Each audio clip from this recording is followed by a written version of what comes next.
Hello guys, welcome back to my YouTube channel. I am Jeet Sinha and in today's video we are going to discuss in detail about all the person who get maintenance under section 125. So moving to the first part, that is wife. So wife includes any woman who has been divorced or has obtained a divorce from her husband and has not remarried. So important point to be noted here that wife should be divorced and she should not remarry again. If she remarry again, then she ceases to receive maintenance under section 128. Section 125 clause 2 says that any such allowances for maintenance or interim maintenance and expenses for proceeding shall be payable from the date of the order, or if so ordered from the date of application for maintenance or interim maintenance, and expenses of proceedings as the case may be. 125 clause 3 ये कहता है कि अगर कोई person without any sufficient cause इस order को follow करने से मुकर जाता है या फिर इस ऑर्डर को फॉलो नहीं कर पाता है, तो magistrate for every breach of order issue a warrant for levying the amount.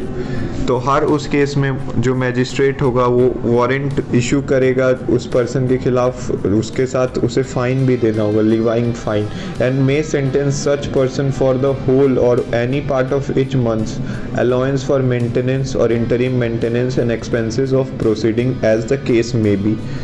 सो इसमें जो हस्बैंड होगा वाइफ का, वो उसे मेंटेनेंस देगा, हर इंटरिम मेंटेनेंस देगा और हर वो खर्च देगा जो कि प्रोसीडिंग में आ रहा है।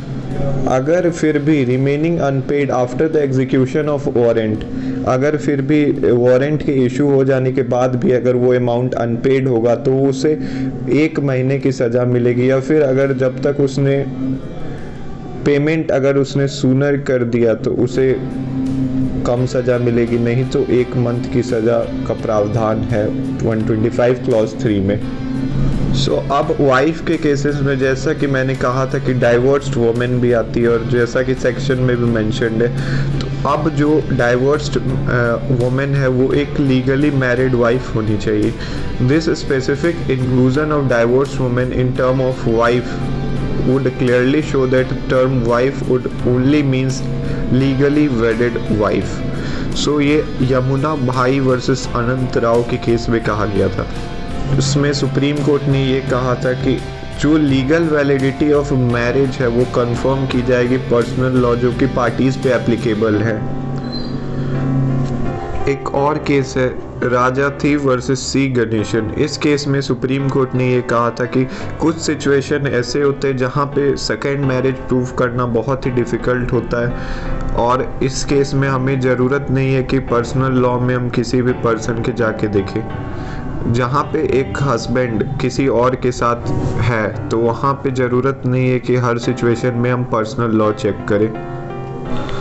और एक बहुत इम्पॉर्टेंट बात है कि अगर वो वुमेन जो क्लेम कर रही है कि उसके पति का रिलेशन किसी और वुमेन के साथ है, अगर वो फेल हो जाती है इस्टेब्लिश करने में कि उसके वाइफ हस्बैंड का सेकेंड मैरिज है, तो उसके मेंटेनेंस के क्लेम में ये डिनाइल का कारण बन सकता है। और ये भी हेल्ड किया गया था समीर मंडल वर्सेस स्टेट ऑफ बिहार के केस में। अब एक जो बहुत इम्पॉर्टेंट पॉइंट आता है, क्या एक माइनर गर्ल जो है क्या वो एक माइनर वाइफ बन सकती है और क्या उसे मेंटेनेंस क्लेम वो कर सकती है 125 के अंदर? तो जी हाँ, वो मेंटेनेंस को क्लेम कर सकती है। ये इससे मतलब नहीं होगा child Marriage Restraint act 1929, yet the validity of such marriage is not affected by contravention of child marriage restraint act। जो वैलिडिटी है मैरिज का वो चाइल्ड मैरिज रिस्ट्रेंट एक्ट से अफेक्टेड नहीं होता है। इसी कारण से एक minor wife being a legally wedded wife is entitled to claim maintenance under section 125। अब मुस्लिम वुमेन के राइट के बारे में बात कर लेते हैं। जैसा कि हम लोग जानते हैं एक मुस्लिम वुमेन को इद्दत पीरियड के आगे या फिर इद्दत पीरियड के बाद कोई भी मेंटेनेंस के चार्जेस हस्बैंड से नहीं मिलते। लेकिन सेक्शन 125 ये कहता है कि इसमें एक डाइवोर्स मोमेडन वुमेन भी आती है और वो तब तक मेंटेनेंस को पाती रहेगी जब तक उसकी रीमैरिज नहीं हो जाती है।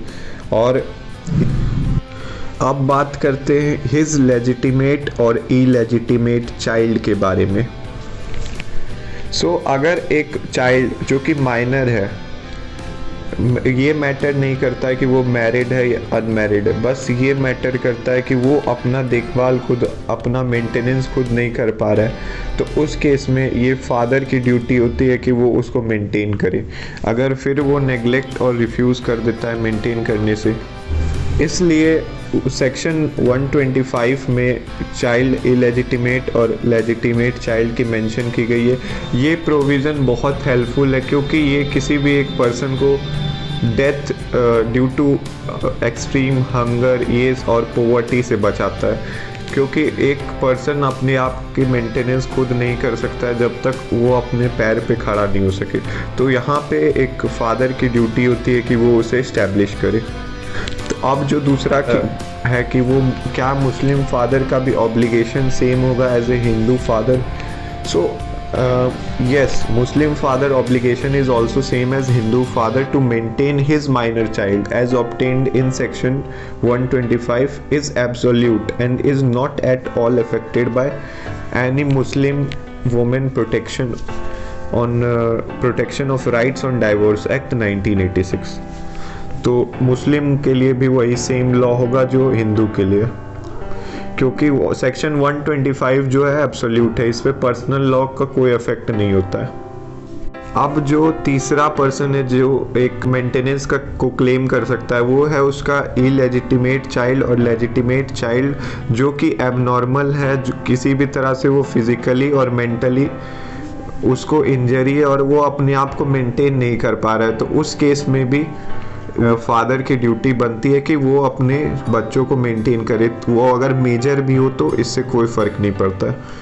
और यहाँ पे लेकिन जो मैरिड डॉटर होगी उसका मेंटेन करने की जिम्मेदारी सेक्शन 125 में मेंशन नहीं की गई है, क्योंकि हम लोग जैसा जानते हैं कि मैरिड डॉटर है वो उसके हस्बैंड की जिम्मेदारी होगी उसके अपने वाइफ को मेंटेन करने की। तो अब जो आखिरी है वो है हिज फादर और मदर। तो यहाँ पे है कि एक फादर और मदर जो कि इसमें एडॉप्टेड फादर भी इंक्लूड हो सकते हैं, अपने बायोलॉजिकल फादर और मदर तो इंक्लूड होंगे ही, और फिर स्टेप फादर और स्टेप मदर भी इंक्लूड होंगे। ये हम लोग जनरल क्लॉजेज एक्ट के सेक्शन 3 क्लॉज 20 इसको डिफाइन करता है कि father includes adoptive father and although the term mother has not been similarly defined, लेकिन उसको हम लोग एज्यूम करते हैं कि उसमें एडॉप्टिव मदर भी इंक्लूड होती है। और इसको हेल्ड किया गया था बवन वर्सेस पार्वती बाई के केस में। अब एक जो इम्पोर्टेंट केस आता है वो है यूलेप्पा वर्सेस गगन बाई केस में। तो इस केस में हेल्ड किया गया था कि despite the stepmother having a daughter by her first marriage, but the daughter was not in position to maintain her। जो उस स्टेप मदर की खुद की बेटी होती है वो अपने माँ बाप को मेंटेन नहीं कर पाती है। तो यहाँ पे जो उसका स्टेप सन या स्टेप डॉटर होती है उसकी ये ड्यूटी होती है कि वो मेंटेन करे इन दोनों को, और ये सेक्शन 125 के अंदर क्लेम किया जा सकता है। अब जो ये फादर और मदर के केस में यहाँ पे ये जेंडर न्यूट्रल है। यहाँ पे ही का मतलब जो हिज है इसका मतलब मेल और फीमेल दोनों हो सकती है। तो ये थे 4 लोग जो मेंटेनेंस क्लेम कर सकते हैं। अब हम लोग नेक्स्ट वीडियो में देखेंगे क्या क्या इसेंशियल कंडीशन होते हैं मेंटेनेंस को क्लेम करने के लिए।